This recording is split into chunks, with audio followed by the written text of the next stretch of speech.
¿Vos preguntás o yo me presento solo? No, presentate primero. Mi nombre es Leandro Alperín, abogado, egresado de la Universidad de Buenos Aires, docente de Principios Generales de los Derechos Humanos y el Derecho Constitucional en el ciclo básico de la Universidad de Buenos Aires. Me especialicé en contextos de encierro, en educación en contextos de encierro en particular, en ANATI. Dirigí el programa de educación en cárceles, UBA 22. Fui coordinador de la Facultad de Derecho, lo dirigí para toda la UBA. Fui coordinador de la Facultad de Derecho y nada, me dedico a lo que mucha gente no se quiere dedicar, no quieren mirar, no quieren saber, y a mí me gusta dedicarme a eso. Bueno, me gustaría saber tu opinión sobre cómo están las cárceles hoy. Como la sociedad, no me parece que las cárceles sean muy diferentes que el resto. Me parece que la diferencia principal es que no se ve, ¿no? Eso hace que todo sea un poco más. Pero cuando las sociedades tienen mucha corrupción, en las cárceles hay mucha corrupción. Cuando las sociedades tienen mucha violencia, en las cárceles hay mucha violencia. Cuando en las sociedades hay impunidad, en las cárceles hay impunidad, un poquito más. O sea, yo diría que las cárceles están, como vemos el país, un poco peor. ¿Qué pusiste cara? Estamos mal todo. Estamos mal entonces. Y bueno. Si tenemos que pensar en un ideal, ¿cuál debería ser la función de las cárceles y qué tan lejos estamos de ese modelo? Reducir el daño que la cárcel produce, ¿no? La cárcel tiene una misión que le da la ley, que es ejecutar la pena privativa de la libertad. La pena privativa de la libertad es sufrimiento suficiente que le hacemos padecer a alguien que causó un daño, provocó un daño a un tercero, un delito. Eso en nuestro sistema jurídico tiene una sanción, que es la pena privativa de la libertad, pero a su vez esa sanción tiene reglas. No se puede hacer de cualquier manera, a cualquier costo, porque sí, ni durante cualquier tiempo, ¿no? Hay reglas. Y a su vez ese daño que le producimos a una persona que produjo un daño tiene consecuencias en la sociedad, porque cuando vuelven, porque todos vuelven, la mayoría vuelve al medio libre, se pretende que esas personas vuelvan mejor de lo que entraron, que no vuelvan a producir conflictos. Y la verdad es que no sucede eso, salen peor de lo que entran. Entonces, ¿qué espero? Que el Estado reduzca el daño que causa en la prisión, por un lado, para cumplir la ley, pero además porque creo que es lo que corresponde, y por otra parte que durante ese tiempo intente hacer lo mejor posible para que la gente tenga más herramientas para integrarse de manera no conflictiva y no menos herramientas o herramientas que le condicionen su vuelta negativa al medio libre. Bueno, sabemos que formás parte de un programa universitario en cárceles. ¿En qué consiste? ¿Todavía se realiza? Ese que te decía cuando me presenté. UBA 22. UBA 22. A mi criterio, UBA 22 es una experiencia maravillosa, ¿no? Dos instituciones completamente distintas, la UBA y el Servicio Penitenciario Federal, una institución democrática, caótica, anárquica, horizontal, donde todos valemos uno, todos opinamos, todos decidimos, los estudiantes, los graduados, los profesores votan, todos. Generó un subconjunto con una institución diametralmente opuesta, vertical, oscura, autoritaria, nada se puede plantear, no se debate, solo hay órdenes, que es el servicio penitenciario, ¿no? Ese subconjunto se generó con el objetivo que tiene la misión de la Universidad de Buenos Aires, que es difundir herramientas que tienen que ver con el conocimiento, con el objetivo que cada uno se apropie de esas herramientas para ejercer libremente lo que quiere ejercer, ¿no? Puede ser una profesión, pero la UBA es mucho más que una formadora de profesionales. La UBA es una universidad. Y la universidad es un concepto mucho más complejo que dar títulos o tener una carrera, ¿no? Hacemos extensión universitaria, hacemos investigación, estamos comprometidos con la sociedad que nos financia. Ser universitario es mucho más que tener un título. Bueno, lo que creamos en la cárcel es una sede de nuestra universidad, con nuestras complejidades, con nuestras características, con nuestras virtudes, con nuestros defectos. Eso lo hicimos en el año 1986. Yo estoy vinculado al programa desde 1989. Más que el tiempo que... Sí, no me lo digas. No seas mal, no me lo digas. En esos 30 y pico de años, 31, nada. Han pasado cientos, miles de estudiantes, hombres y mujeres, algunos se han graduado, otros no. pero formamos hombres y mujeres libres. Lo mismo que hacemos fuera de los contextos de encierro. ¿Y les enseñan oficios o carreras de grado? No, carreras. La UBA es una universidad. No, bueno, también en ocasiones extensión universitaria da oficios, ¿no? Los centros de estudiantes hacen cursos, actividades extracurriculares, charlas, congresos, seminarios, investigación, pero no, formamos profesionales, ¿no? Esa es nuestra tarea principal. Pero también hacemos todo lo que hacemos en la universidad, es una sede nuestra, o sea, son varias sedes nuestras, estamos en varias cárceles. En todas hacemos más o menos lo mismo, damos clases, también tomamos clases, porque algunos son estudiantes, otros profesores, pero también investigamos, hacemos extensión, tenemos asesoría jurídica gratuita, psicológica gratuita, nada, lo mismo que hacemos en las facultades. ¿Y cuáles son las carreras que más eligen? ¿Vos cuál crees? Abogacía. El sentido común siempre brilla. Sí, claro. Primero hay que entender por qué están, ¿no? Y muchos empiezan a estudiar para pasar el tiempo, pero también para salir.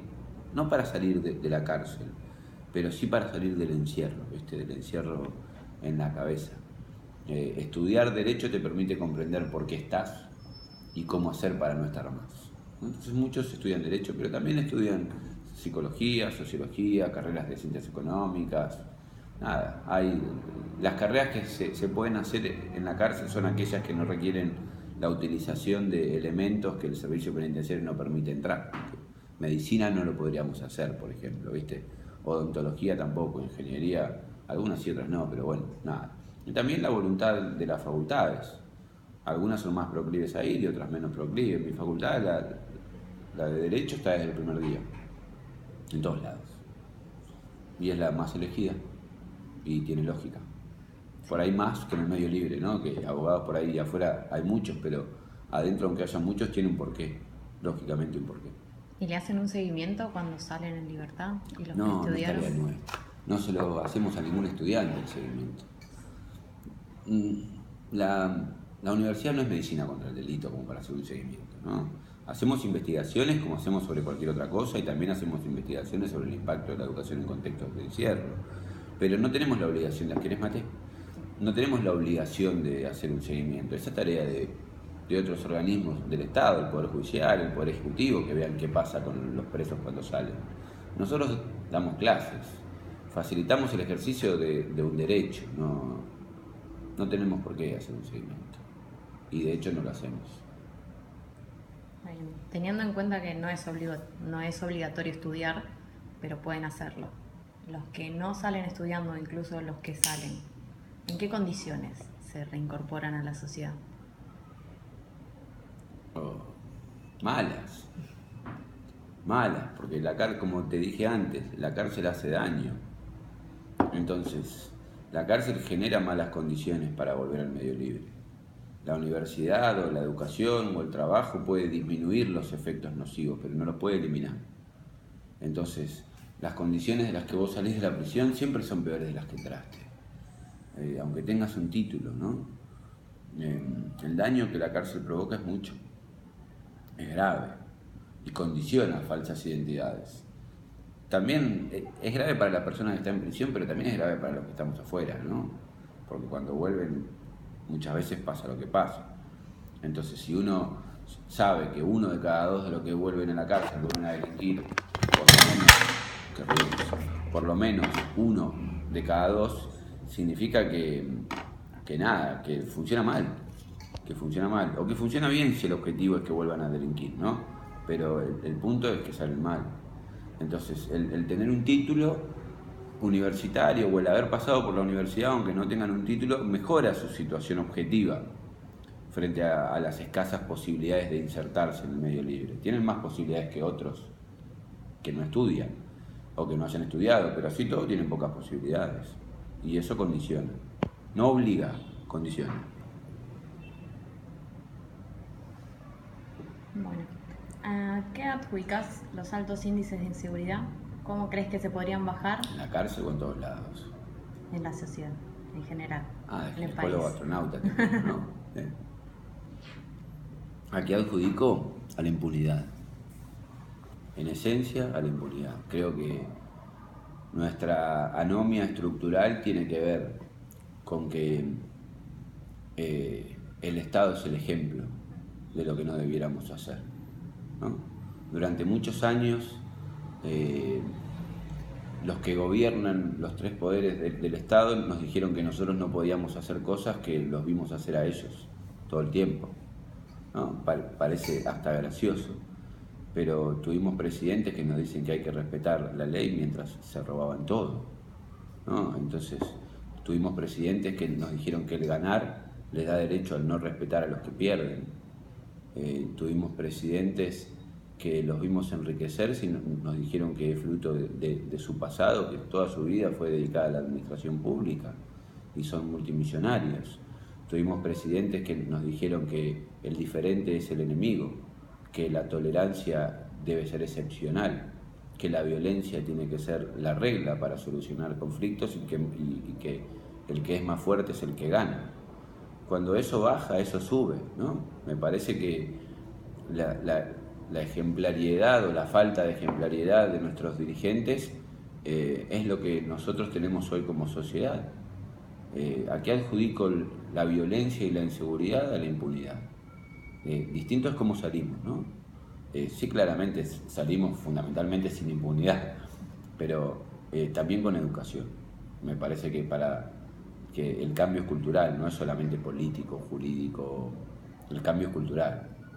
Y eso no se resuelve con un gobierno que cambie, ¿no? Eso se resuelve con un Estado que durante varios gobiernos cambie, sin importar quién gane. La ley es fruto del acuerdo de las mayorías con las minorías, de la decisión popular, de lo que la gente elige. Esos acuerdos debieran ser más grandes que de los que ganan, entre los que ganan contra los que pierden o sobre los que pierden. Estaría bueno que algún día haya acuerdos de Estado en temas trascendentes como el de la educación, la salud, la seguridad. Pero la seguridad es mucho más que tener un policía en cada esquina, ¿no? Yo creo en un concepto de seguridad mucho más complejo, ¿no? que el de un policía en cada esquina. De hecho, un policía en cada esquina no te garantiza que vas a vivir más seguro y a veces te puede garantizar exactamente lo contrario. Entonces, ¿de qué manera salimos? Con paciencia, con esfuerzo, con dedicación y sabiendo que el final del camino no es para nosotros. Nos trajeron al lugar en donde estamos durante varias generaciones. No vamos a salir de donde nos dejaron de un día para el otro. Y si la cárcel no corrige la impunidad, ¿cómo se acaba? La cárcel no tiene que corregir. La cárcel no es un lugar para corregir nada. La cárcel es un lugar para sancionar. Eso es lo que hace, sinceramente. Después, si vos, durante el tiempo de la sanción, podés motivar al otro para que haga algo mejor con su vida que lo que hizo antes, bueno, esa va a ser una elección del otro. Pero no podés obligar. Por eso digo, la cárcel no es una medicina, no es un remedio que va a curar a un enfermo, ¿viste? La cárcel es un lugar donde se cumple una sanción. Después, ¿qué haces durante el tiempo de esa sanción? Eso es lo que está en debate. ¿Cuál es el rol del Estado durante ese tiempo? ¿Qué debiera hacer el Estado para motivar? Algunos creen que el Estado debiera obligar. Bueno, cuando el Estado obliga vamos mal, ¿no? Si el Estado tiene que obligarte a algo, es porque no te puede motivar. Y un Estado que no motiva es un Estado que no genera empatía con sus ciudadanos, no los representa si te tiene que obligar.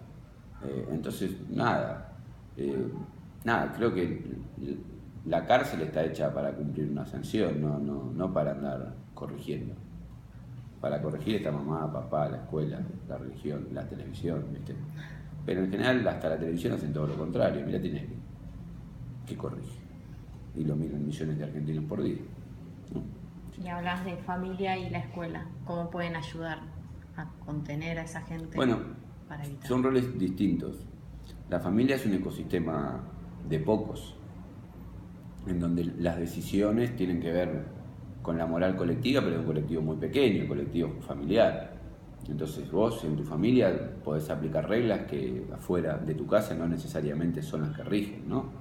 Desde la religión, tu moral, tu sexualidad, o sea, nada, sos mucho más libre o no, pero no necesariamente se genera un subconjunto con el Estado. Distinto es el Estado, ¿no? O la escuela que representa al Estado, sea pública o privada, porque vos en una escuela no podés enseñar lo que querés y como querés, también tenés reglas, ¿no? Entonces,